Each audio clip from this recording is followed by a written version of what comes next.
नमस्कार, मैं रूबी जैन एक बार फिर से आप सभी का स्वागत करती हूँ लीजर टाइम स्टोरीज़ में। आज जो कहानी मैं लेकर आई हूँ उसका नाम है बिंदा, जिसे लिखा है साहित्य की महारानी महादेवी वर्मा जी ने।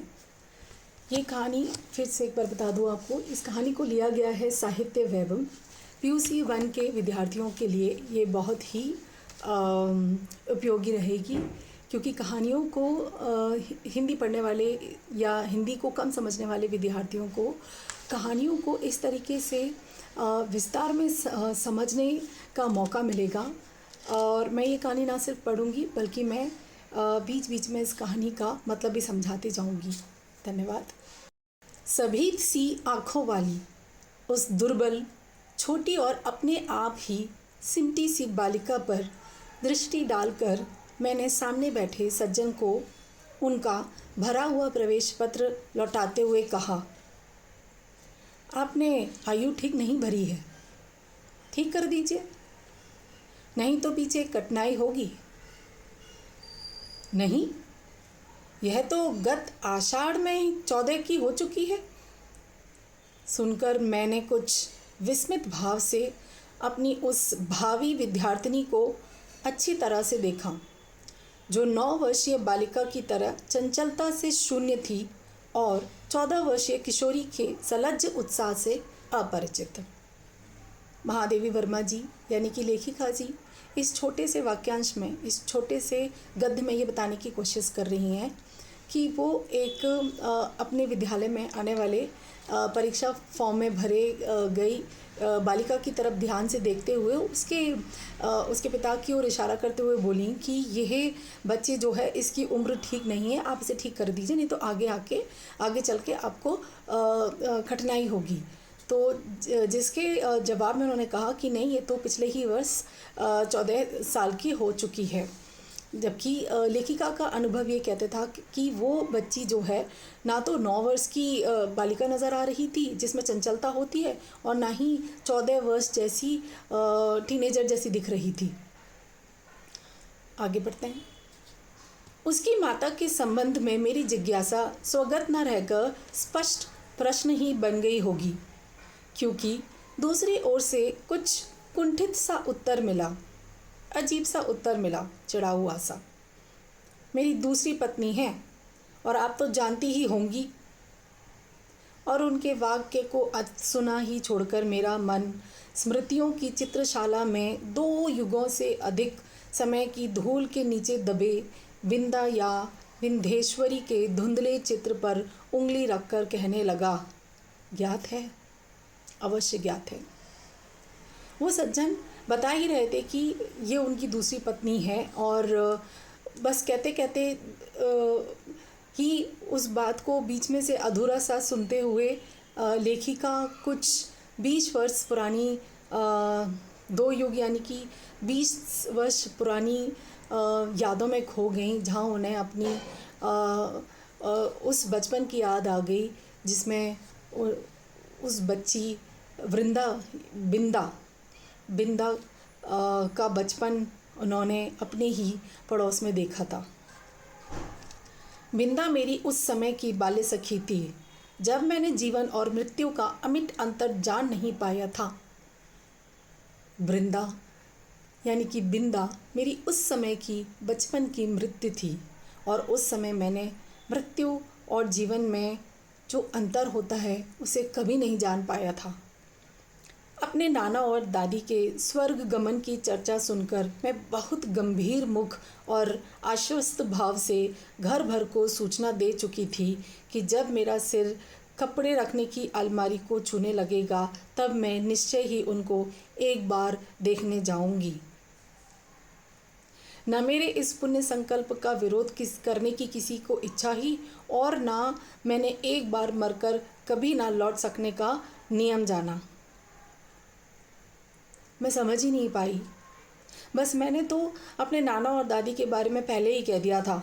जब तक कि मैं अपनी अलमारी के ऊपर वाले खाने तक पहुंचने ना लगूंगी, इतनी बड़ी ना हो जाऊं, तब तक मैं कहीं नहीं जाऊंगी और किसी को भी उनके मरने की सूचना नहीं दूंगी, देखने भी ना जाऊंगी उनको।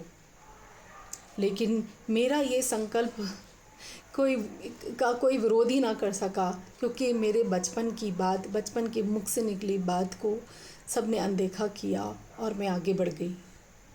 ऐसी दशा में छोटे छोटे असमर्थ बच्चों को छोड़कर मर जाने वाली माँ की कल्पना मेरी बुद्धि में कहाँ ठहरती। वो जो माएँ छोटे छोटे बच्चों को मरकर चली जाती हैं, मेरी बचपन बुद्धि में कैसे समाती। मेरा संसार का अनुभव भी बहुत संक्षिप्त सा था, और बचपन में मेरा जो संसार था वो बहुत ही छोटा सा था। अज्ञान अवस्था से मेरा साथ देने वाली सफ़ेद कुत्ती, सीढ़ियों के नीचे वाली सफ़ेद कुत्ती यानी कि वाइट बिच, सीढ़ियों के नीचे वाली अंधेरी कोठरी में आंखें मूंद पड़े रहने वाले बच्चों की इतनी सतर्क पहरेदार हो उठती थी कि उसका गुर्राना मेरी सारी ममता भरी मैत्री पर पानी फेर देता था। मुझे तो याद है बचपन में, जब हमारे यहाँ, वो लेखिका बता रही हैं कि जब बचपन में उनके यहाँ सीढ़ियों के नीचे एक वाइट बिच बैठा करती थी, एक कुत्ती बैठा करती थी जिसने नन्हे नन्हे बच्चे दिए थे। जब मैं उन बच्चों से खेलने जाती थी, उस कुतिया के पास जाती थी, तो वो नज़दीक भर, मेरा प्यार भी उसे समझ में नहीं आता था। बस अपने बच्चों की देख रेख में वो कुत्तिया इतनी सजग हो जाती, इतनी सतर्क हो जाती थी कि उसे सिर्फ अपने बच्चों की चिंता लगी थी और मुझ पर गुर्राने लगती थी।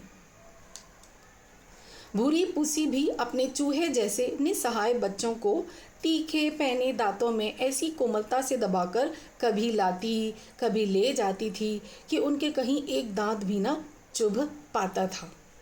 ऊपर की छत के कोने पर कबूतरों का और बड़ी तस्वीर के पीछे गौरैया का जो घोंसला था, ऊपर की छत पर कबूतरा और गौरैया का घोंसला था। महादेवी वर्मा की कहानियों की विशेषता होती है कि वो अक्सर जानवरों और पक्षियों की बातें क्या करती हैं। तो देखिए, याद होगी आप सभी को गिल्लू में भी उन्होंने किस प्रकार से उस गिलहरी का चित्रण, सजीव चित्रण किया है कि ऐसा लगता है हमारे सामने ही वो गिलहरी इधर उधर खिड़की से निकल कर के कभी लेखिका के कमरे में आ रही है तो कभी लेखिका के कमरे में फुदक फुदक खेल रही है। इस प्रकार का सजीव चित्रण महादेवी वर्मा ने किया था।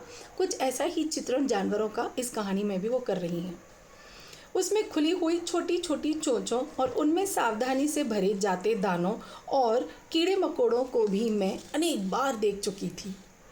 बच्चिया को हटाते हुए ही रंभा रंभा कर घर भर को यह दुखद समाचार सुनाने वाली अपनी श्यामा गाय की व्याकुलता भी मुझसे छिपी न थी। जब बच्चिया पैदा हो रही थी, यानी कि गाय का बच्चा पैदा हो रहा था, उस समय श्यामा गाय, यानी कि उस गाय का नाम था श्यामा, वो किस तरीके से व्याकुल हो रही थी। एक बच्चे कंधे से चिपकाए और एक की उंगली पकड़े हुए जो भिखारिन द्वार द्वार फिरती थी, वह भी तो बच्चों के लिए ही कुछ मांगती रहती थी। अतः मैंने समझ लिया था कि सारा संसार का सारा कारोबार बच्चों को खिलाने पिलाने सुलाने आदि के लिए ही तो हो रहा है, और इस महत्वपूर्ण कर्तव्य में भूल न होने देने का काम माँ नामधारी जीवों को सौंपा गया है। यानी कि वो जीव जिन्हें माँ कहते हैं, इस सब का जिम्मा उन्हें दिया गया है। बच्चों की देखभाल, बच्चों को खिलाना पिलाना सुलाना, ये सारा काम माँ नाम के जीव करते हैं।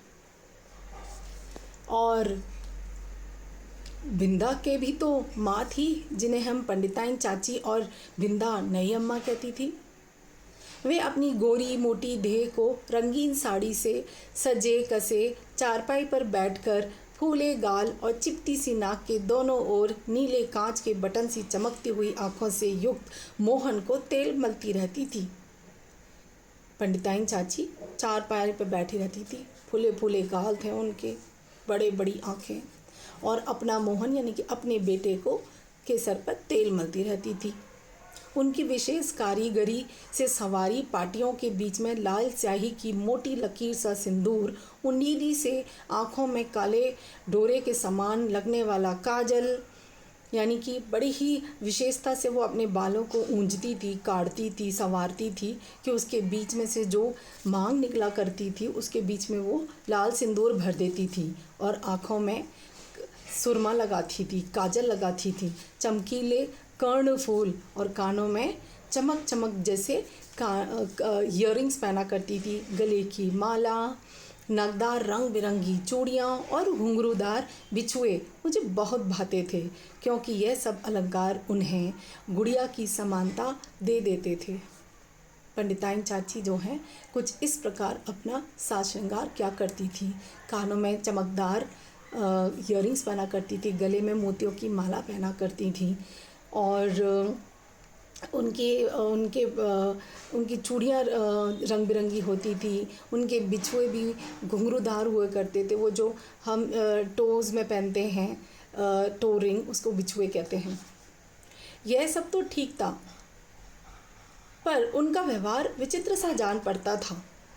सर्दी के दिनों में जब हमें धूप निकलने पर जगाया जाता था, गर्म पानी से हाथ मुंह धुलाकर मोजे जूते और उन्हीं कपड़ों से सजाया जाता था और मना मना कर गुनगुना दूध पिलाया जाता था, तब पड़ोस के घर में पंडिताइन चाची का स्वर उच्च से उच्चतर होता रहता था। यदि उस गर्जन तर्जन का कोई अर्थ समझ न आता तो मैं उसे श्यामा के रंभाने के समान स्नेह का प्रदर्शन भी समझ सकती थी। जिस तरीके से श्यामा गाय चिल्ला चिल्ला करके चीख चीख करके अपने बछड़े को, अपने बच्चे को अपना स्नेह दिखाती थी, कुछ इस तरीके का आवाज़ें श्यामा चाची के पंडिताइन चाची के घर से आया करती थी। परंतु उसकी शब्दावली परिचित होने के कारण ही कुछ उलझन पैदा करने वाली थी। मगर जिस तरीके के शब्दों को वो इस्तेमाल करती थी वो इतना परिचित होते थे कि उसी से समझ में आ जाया करता था कि कुछ तो गड़बड़ है। उड़ती है या आऊं? बैल के से दीदे क्या निकाल रही है? मोहन का दूध कब कम होगा? अभागी मरती भी नहीं। आदि वाक्यों में जो कठोरता की धारा बहती रहती थी, उसे मेरा अबोध मन भी जान लेता था। कभी कभी जब मैं ऊपर की छत पर जाकर उस घर की कथा समझने का प्रयास करती, तब मुझे मैली धोती लपेटे हुए बिंदा ही आंगन से चौके तक फिरकनी सी नाचती दिखाई देती। उसका कभी झाड़ू देखना, कभी आग जलाना, कभी आंगन के नल से कलसी में पानी लाना, कभी नई अम्मा को दूध का कटोरा देने जाना मुझे बाजीगर के तमाशा जैसा लगता था, क्योंकि मेरे लिए तो वे सब कार्य असंभव से थे। पर जब उस विस्मित कर देने वाले कौतुक की उपेक्षा कर पंडिताइन चाची का कठोर स्वर गूंजने लगता, जिसमें कभी कभी पंडित जी की घुड़की का पुट भी रहता था। एक तो पंडिताइन चाची चिल्लाती रहती थी, उसके ऊपर पंडित जी की डांट भी बेचारी बिंदा को पड़ जाती थी। तब न जाने किस दुख की छाया मुझे घेरने लगती थी, जिसकी सुशीलता का उदाहरण देकर मेरे नटखटपन को रोका जाता था। वही बिंदा घर में चुपके चुपके कौन सा नटखटपन करती रहती है। इसे बहुत प्रयत्न करके भी मैं ना समझ पाती थी।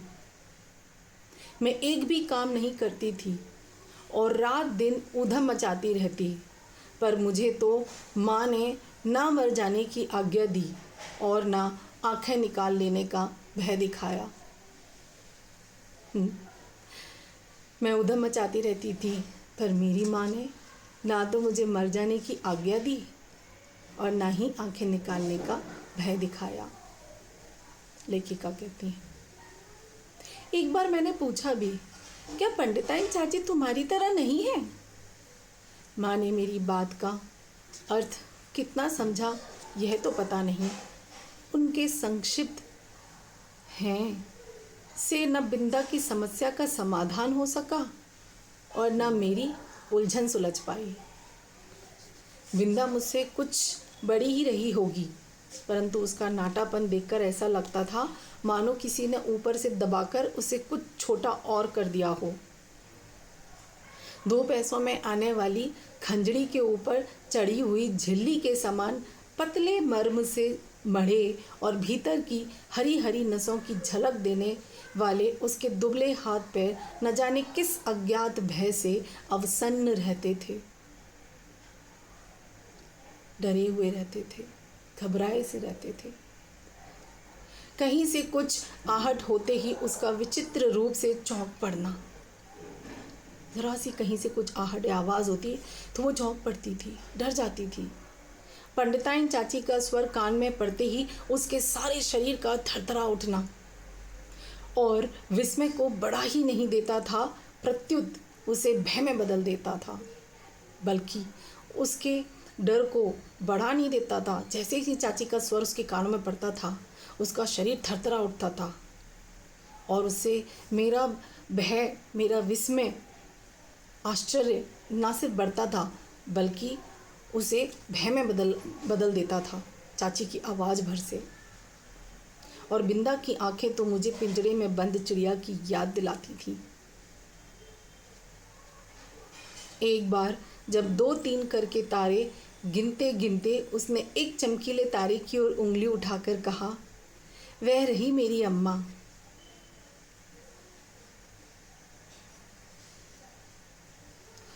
तब तो मेरे आश्चर्य का ठिकाना ना रहा। क्या सबकी अम्मा एक अम्मा तारों में होती है और एक घर में? पूछने पर बिंदा ने अपने ज्ञान कोश में से कुछ कर्ण मुझे दिए और तब मैंने समझा कि जिस अम्मा को ईश्वर बुला लेता है वह तारा बनकर ऊपर से बच्चों को देखती रहती है और जो बहुत सज धज से घर में आती है वह बिंदा की नई अम्मा जैसी होती है। मेरी बुद्धि सहज ही पराजय स्वीकार करना नहीं जानती। इसी से मैंने सोचकर कहा, तुम नई अम्मा को पुरानी अम्मा क्यों नहीं कहती? फिर वे नई ना रहेंगी और ना डांटेंगी। बिंदा को मेरा उपाय कुछ जचा नहीं, क्योंकि वह तो अपनी पुरानी अम्मा को खुली पालकी में लेटकर जाते और नई को बंद पालकी में बैठकर आते देख चुकी थी। अतः किसी को भी पदच्युत करना उसके लिए कठिन था। शायद इसीलिए नई अम्मा को पुरानी अम्मा का स्थान देना उसके लिए मुश्किल था, क्योंकि बिंदा ने अपनी पुरानी माँ को 4 कंधों पर जाते हुए देखा था और नई माँ को 4 कंधों पर बंद पालकी में आते हुए देखा था। पर उसकी कथा से मेरा मन तो सचमुच आकुल हो उठा। अतः उसी रात को मैंने माँ से बहुत अनुनयपूर्वक कहा, रिक्वेस्ट करते हुए कहा, तुम कभी तारा ना बनना, चाहे भगवान कितना ही चमकीला तारा बना दे। माँ बेचारी मेरी विचित्र मुद्रा पर विस्मित होकर कुछ बोल भी न पाई थी कि मैंने अवकुंठित भाव से अपना आशय प्रकट कर दिया। माँ, मेरे इन भावों पर, मेरी इस प्रकार की प्रतिक्रिया पर, इस प्रकार के बोलने पर सरप्राइज़ हो गई, शॉक हो गई। वो कुछ कह भी नहीं पाई कि तब तक मैंने ही अपना परेशान मन से उस बात का मतलब बता दिया। नहीं तो पंडिताइन चाची जैसी नई अम्मा पालकी में बैठकर आ जाएगी और फिर मेरा दूध, बिस्कुट, जलेबी सब बंद हो जाएगी और मुझे बिंदा बनना पड़ेगा। माँ का उत्तर तो मुझे स्मरण नहीं, पर इतना याद है कि उस रात उसकी धोती का छोर मुट्ठी में दबाकर ही मैं सो पाई थी।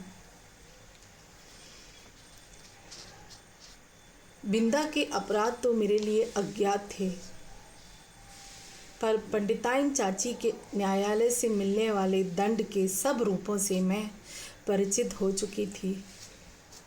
मुझे नहीं पता कि बिंदा किस प्रकार का अपराध कर रही थी, ऐसा कौन सी गलतियां कर रही थी जिसके लिए पंडिताइन चाची उसे दंड पर दंड, सज़ा पे सज़ा दिए जा रही थी।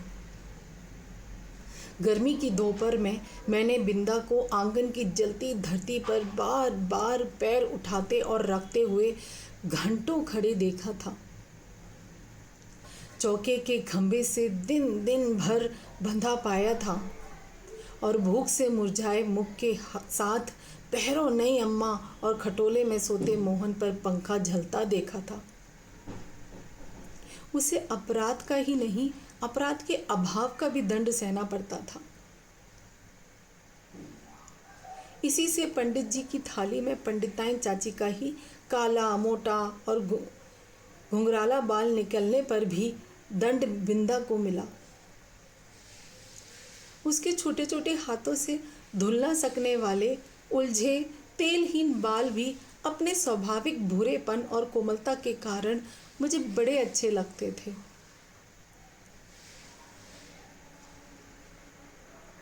कई दिनों तक बिंदा अपने बाल भी नहीं सुलझा पाती थी, जिसके कारण उसके बाल न तेल लगा पाती थी, जिसकी वजह से उसके बाल भूरे से हो गए थे और उलझे से। पर लेखिका को उसके वे बाल भी बहुत सुंदर लगा करते थे। जब पंडिताइन चाची की कैंची ने उन्हें कूड़े के ढेर पर बिखरा कर उनके स्थान को बिल्ली की काली धारियों जैसी रेखाओं से भर दिया तो मुझे रुलाई आने लगी। उसके बाल काट दिए उस दुष्ट चाची ने।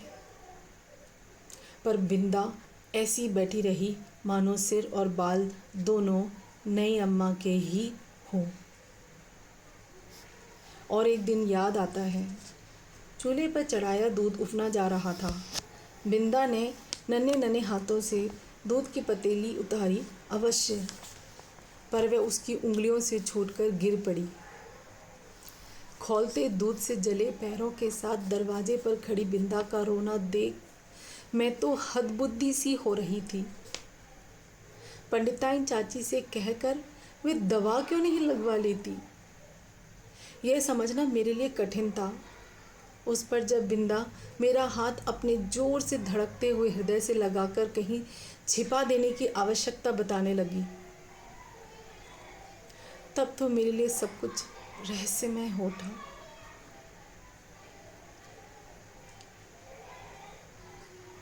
उसे मैं अपने घर में खींच लाई अवश्य, पर ना ऊपर के खंड में माँ के पास ले जा सकी और ना छिपाने का स्थान खोज सकी।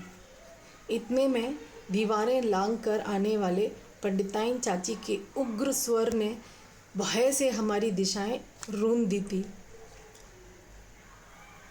मैं बिंदा की ऐसी हालत देखकर, जब उसका पैर बुरी तरीके से खौलते हुए दूध की पतीली गिरने से जल चुका था और उसका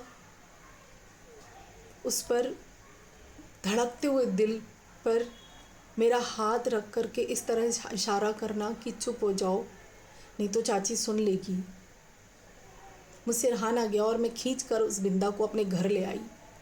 पर मुझ में इतनी हिम्मत नहीं थी कि मैं उसे माँ के पास ले जाती या कहीं और छिपा लेती। और उसके ऊपर चाची की इतना ज़ोर से आवाज़ आ रही थी कि हर तरफ हम भागने की कोशिश कर रहे थे, मगर वो चाची की आवाज़ हमारा रास्ता रोक रही थी। इतने में दीवारें लांग कर पंडिताइन चाची के उग्र स्वर ने भय से हमारी दिशाएं रुंधी। इसी से हड़बड़ाहट में हम दोनों उस कोठरी में जा घुसी जिसमें गाय के लिए घास भरी जाती थी। मुझे तो घास की पत्तियां भी चुभ रही थी। कोठरी का अंधकार भी कष्ट दे रहा था, पर बिंदा अपने जले पैरों को घास में छिपाए और दोनों ठंडे हाथों से मेरा हाथ दबाए ऐसे बैठी थी मानो घास का चुभता हुआ ढेर रेशमी बिछौना बन गया हो। मैं तो शायद सो गई थी, क्योंकि जब घास निकालने के लिए आया हुआ गोपी इस अभूतपूर्व दृश्य की घोषणा करने के लिए कोलाहल मचाने लगा, तब मैंने आंखें मलते हुए पूछा, क्या सवेरा हो गया? मैं तो उस घास, लेखिका कहती हैं कि वो तो उस घास के ढेर पर सो गई थी, लेकिन उनकी आंख तभी खुली थी जब घर में गाय को चारा खिलाने वाला गोपी उस कमरे में आकर के दरवाज़ा खोला और हमें उस अवस्था में पाया। माँ ने बिंदा के पैरों पर तिल का तेल और चूने का पानी लगाकर जब अपने विशेष संदेश वाहक के साथ उसे घर भिजवा दिया, तब उसकी क्या दशा हुई यह बताना कठिन है। जब माँ को पता चला कि बिंदा हमारे घर है, तो माँ ने बिंदा के पैरों पर चूने का पानी और तिल का तेल मल दिया था। पर इतना तो मैं जानती हूँ कि पंडिताइन चाची के न्याय विधान में न क्षमा का स्थान था, न अपील का अधिकार। फिर कुछ दिनों तक मैंने बिंदा को घर आंगन में काम करते नहीं देखा। कई दिनों तक मुझे बिंदा नहीं दिखी घर और आंगन में काम करते हुए। उसके घर जाने से माँ ने मुझे रोक दिया था, पर वे प्रायः कुछ अंगूर और सेब लेकर वहाँ हो आती थी। बहुत खुशामद करने पर रुकिया ने बताया कि उस घर में महारानी आई हैं। जब मैंने बहुत खुशामद की तब घर की मदद करने वाली रुकिया, उसने बताया कि घर में महारानी आई हैं। क्या वे मुझसे नहीं मिल सकती? पूछने पर वह मुंह में कपड़ा ठूंसकर हंसी रोकने लगी। मैंने उससे कहा कि क्या वो मुझसे नहीं मिल सकती क्या महारानी? तो रुकिया अपने मुंह में कपड़ा ठूंसकर हंसी को दबाने लगी। जब मेरे मन का कोई समाधान ना हो सका तब मैं एक दिन दोपहर को सबकी आंख बचाकर बिंदा के घर पहुंची।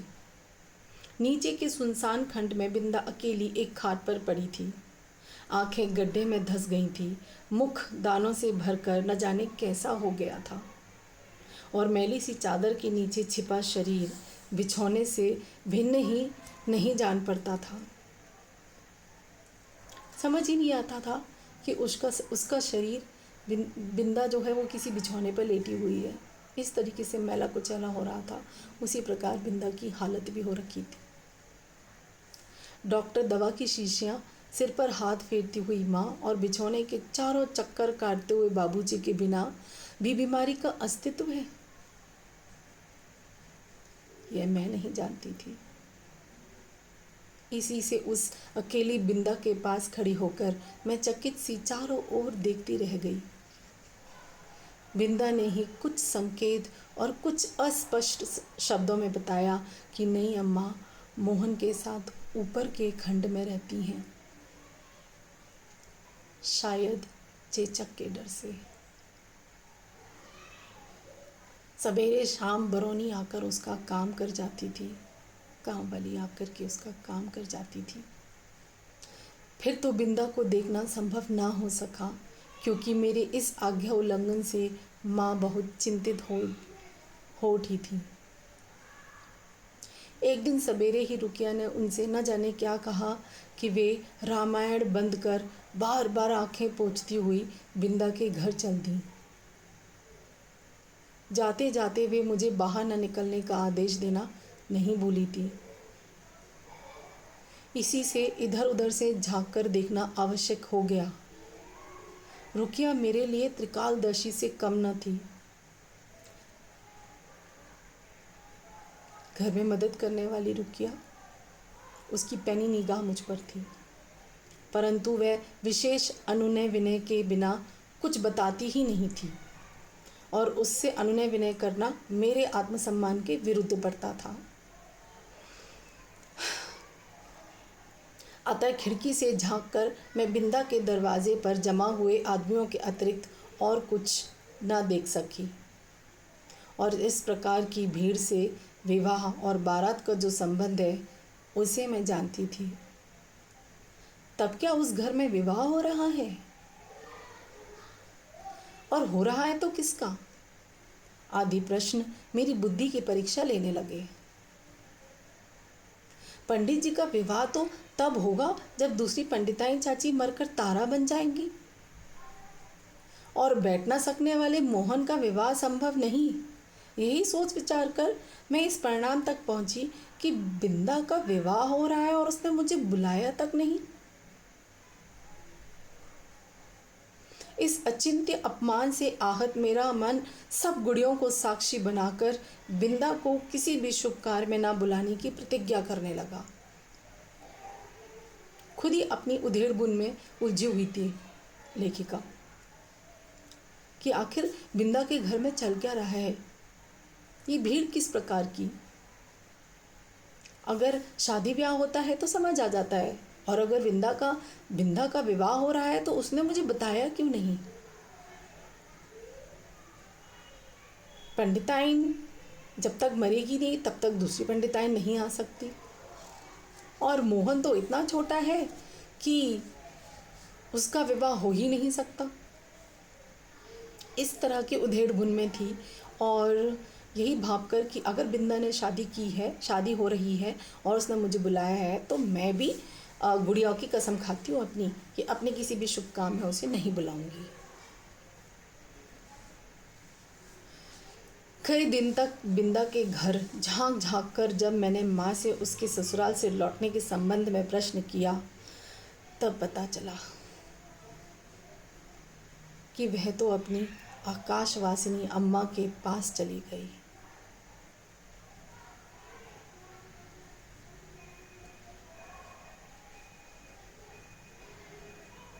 उस दिन से मैं प्राय चमकीले तारे के आसपास फैले छोटे तारों में बिंदा को ढूंढती रहती।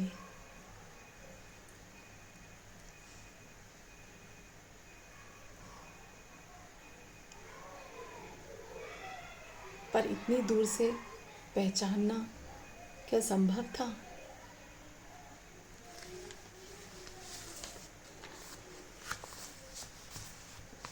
तब से कितना समय बीत चुका है, पर बिंदा और उसकी नई अम्मा की कहानी शेष नहीं हुई है। कभी हो सकेगी या नहीं, इसे कौन बता सकता है।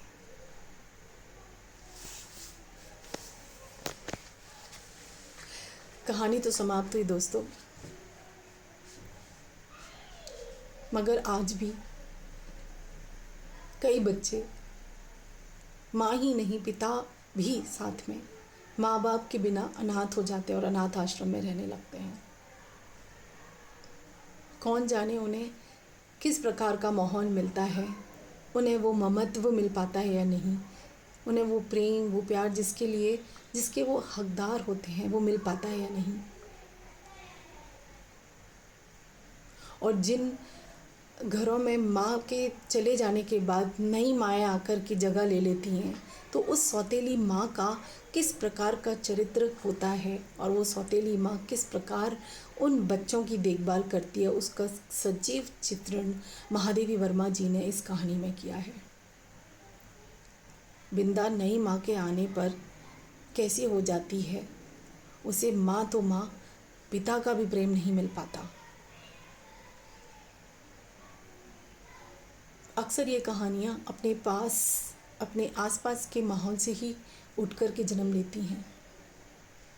कोशिश कीजिएगा, अगर आप किसी को थोड़े समय के लिए ही प्रेम दे सकते हैं तो ज़रूर दीजिए।